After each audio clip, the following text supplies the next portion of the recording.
paper, it's all great, and yet you walk into the room, and I guess everyone says Tua's like the Pied Piper. You want to follow him down any road, and then you walk in and you get to be the smartest in the class. So with all that on paper, run this 40. Transfer from Clemson. He's a very good runner. He's got some power to him. Anxious to see what the time is. We all know the advent of Trevor Lawrence is what caused Bryant to depart. He's undefeated, rooting on his mates, the quarterback class. Princeton man, Kevin Davidson. As Sean Payton, head coach of the New Orleans Saints, is settling into his chair in between Daniel Jeremiah and I. Join us live here on NFL Network, watching Kevin Davidson run.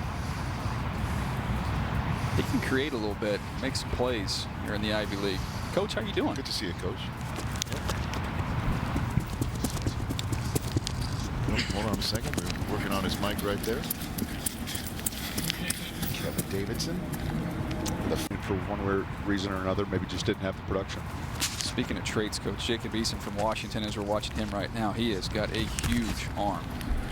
Yeah, and look, when you're able to watch these guys throw like we are here, field level, and how they spin the ball. It's Jake Fromm. 501. The Georgia Bulldog. He feels like he's been there for. Obviously, he's won a lot of games there, and is an impressive guy. We interviewed him at the Senior Bowl, had some time there, and he was in town working out. Very impressive to be around. Speaking of Senior Bowl, Justin Herbert. Yep. Also had a terrific Rose Bowl with a 4.71. And I can't sing the praises of Jalen Hurts enough as he's coming up here about talk about the West Coast offense. He put a premium on the quarterback's ability to move.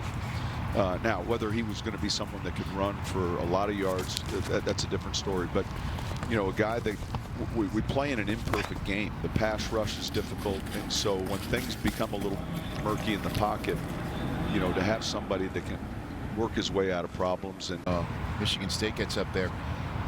We talked at length earlier, and I'm sure we're going to be doing it later on tonight, about Joe Burrow and how remarkable his 2019 season was, and Joe Brady, who was brought in by Coach O, and what he meant to the offense there. He was taking. Is this the right move for you? In other words, you're going to be a position coach in this league, and shoot, he went down there, and within 1 year,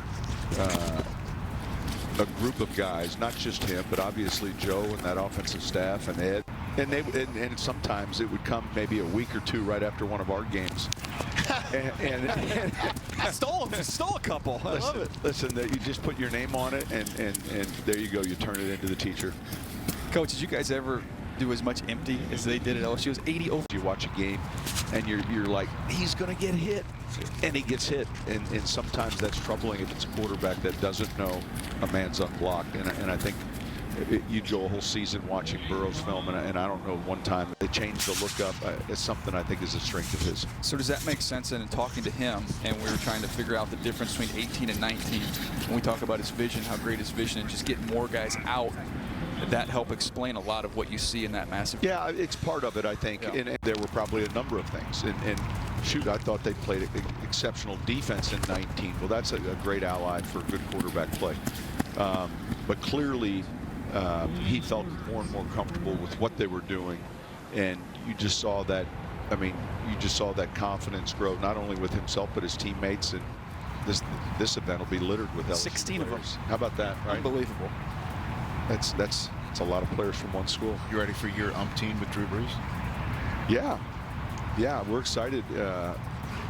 When the season ended, we spoke for a little bit. Then, of course, he was to the Pro Bowl right after that, and I think he wanted some time really to evaluate. There's a lot that goes into not just the physical stress of it, but the preparation and the grind of 6 months and doing what someone like he does at the level he does it. And I, it was just the year I'm going to potentially retire, and yet when the season ended, I don't know that he felt like he wanted to. Right. And so without speaking for him, and I would do.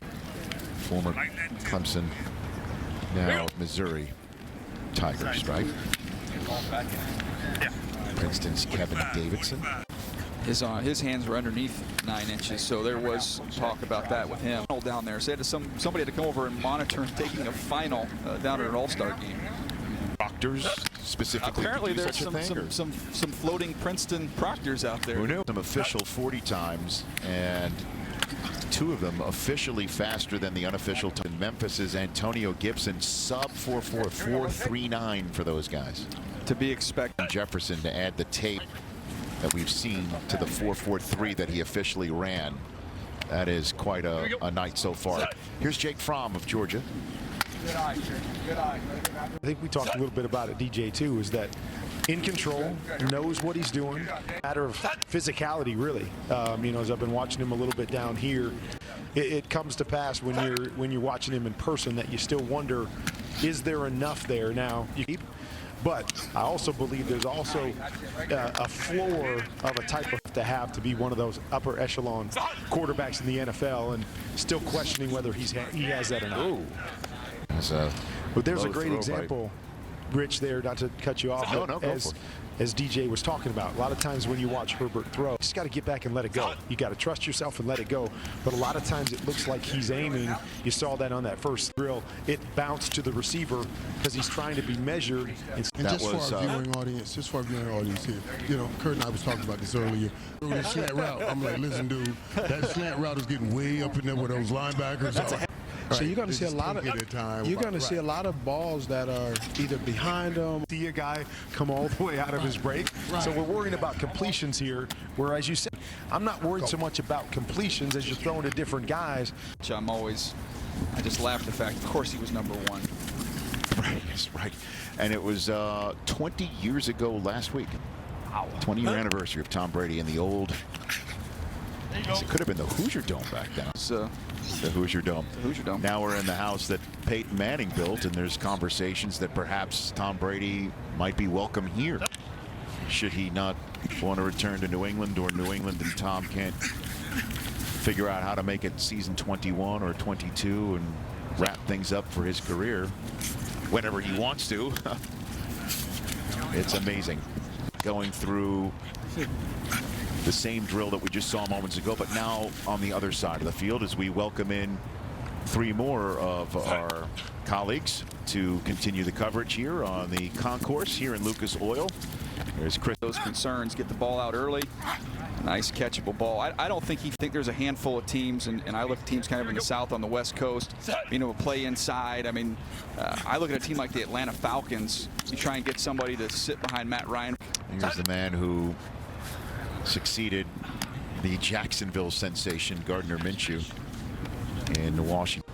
He makes some off-platform throws, which you're not used to really seeing a lot in that Mike Leach offense. So to me, fading away, doesn't necessarily have to have his feet underneath him, and then he can still deliver the ball accurately. So he's got, you know, Justin Herbert never took a snap under center in college.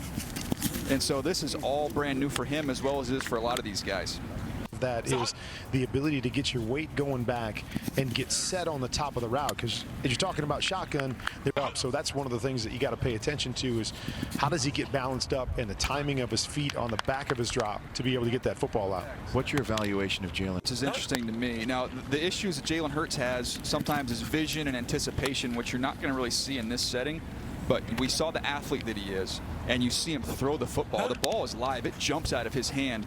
And watching him go through the drop right here, Kurt, I think his feet, when you stack him up with the rest of the guys up there, looks pretty good. I don't think there's any question that his feet are better.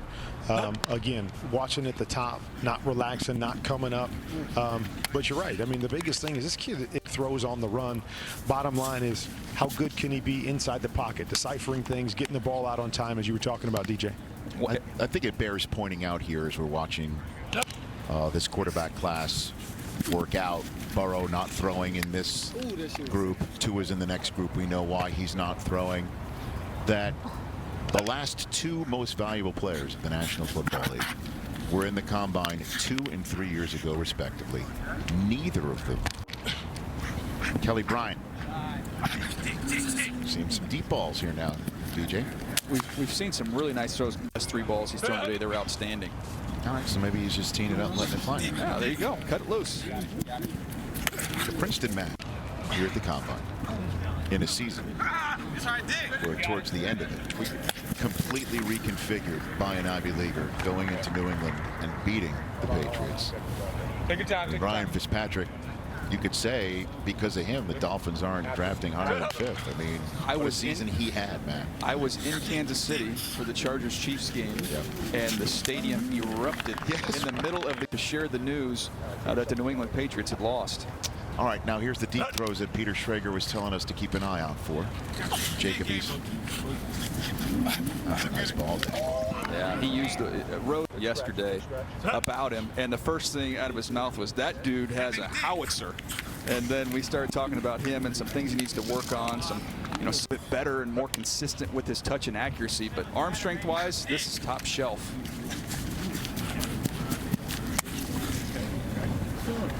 And then the playoffs. I mean, what an NFL 100 season we saw, leading to obviously this non-playing season, beginning with this 2020 Combine. Nice throw there by Herbert. Justin Herbert. Kurt, you see him starting to let it go a little bit down there?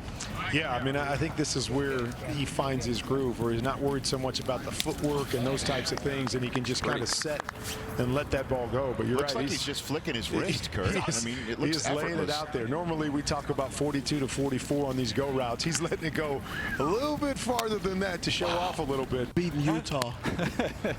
He did a great job. It's Jalen Hurts.